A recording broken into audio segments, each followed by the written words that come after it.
নমস্কার বন্ধুরা, কেমন আছেন সবাই? এই গরমে সবার শরীর হাঁসফাঁস করছে। এই সময় একটু ঘোল না খেলে শরীর ঠান্ডা হয়। এই জন্য আজ আমি বানাবো গন্ধরাজ ঘোল। এর জন্য আমি দুটো গন্ধরাজ লেবু নিয়েছি। একটা লেবু গ্রেটারে লেবুর খোসাটা একটু গ্রেট করে নিচ্ছি। গন্ধরাজ জিস্ট, হ্যাঁ, এইটা গন্ধটা খুব ভালো হবে ঘোলে।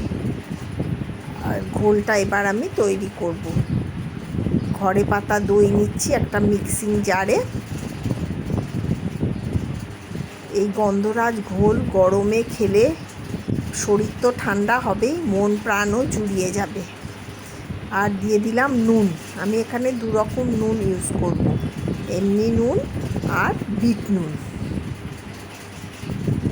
আমার এই ঘোল যদি আপনাদের ভালো লেগে থাকে তাহলে আমার চ্যানেলটা একটু সাবস্ক্রাইব করে দেবেন। এই যে বিট নুন দিলাম। আপনারা এইভাবে ঘোল বানিয়ে খেয়ে দেখবেন, শরীর একদম জুড়িয়ে যাবে। আর এখানে আমি গুঁড়ো চিনি দিচ্ছি।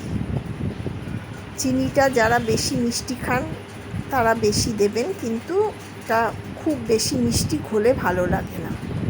আর অর্ধেকটা গন্ধরাজ লেবুর রস দিচ্ছি। এটা বানানো খুব সহজ আর খুব কম সময়ে চটজলদি তৈরি হয়ে যায়। আর এই লেবুর জিস্টটা দিয়ে দিলাম, যেটা গ্রেটারে ঘষে রেখেছিলাম। এটাতে খুব সুন্দর গন্ধ হয়। এবার আমি এগুলোকে একটু ঠান্ডা জল দিয়ে, ফ্রিজের ঠান্ডা জল দিয়ে ব্লেন্ডারে ব্লেন্ড করে নেব। নিলেই আমার ঘোল রেডি। ঘোল কিন্তু একটু পাতলা হবে, এটা লস্যি না, ঘন না, একটু পাতলা হবে, জলের পরিমাণটা বেশি। এবার একটা গন্ধরাজ লেবুর পাতা আমি কাঁচি দিয়ে সরু সরু করে কেটে ঘোলের মধ্যে দিয়ে দেব। এতে গন্ধটা খুব ভালো হয়। লেবুর পাতাতেও তো খুব সুন্দর গন্ধ বেরোয়। এবার এটা আমি গ্লাসে বরফ দিয়ে সার্ভ করে দেবো। তাহলেই আমার গন্ধরাজ ঘোল রেডি।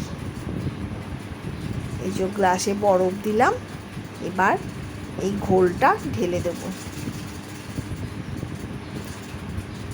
বাড়িতে কোনো অতিথি রোদ থেকে এলে এই রকম যদি এক গ্লাস আপনারা ঘোল করে দেন, তার শরীর তো ঠান্ডা হবে, মনও ভরে যাবে এই ঘোল খেয়ে।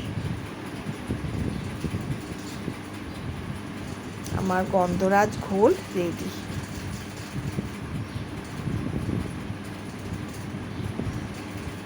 আর দুটো লেবুর পাতা দিয়ে আমি পরিবেশন করলাম।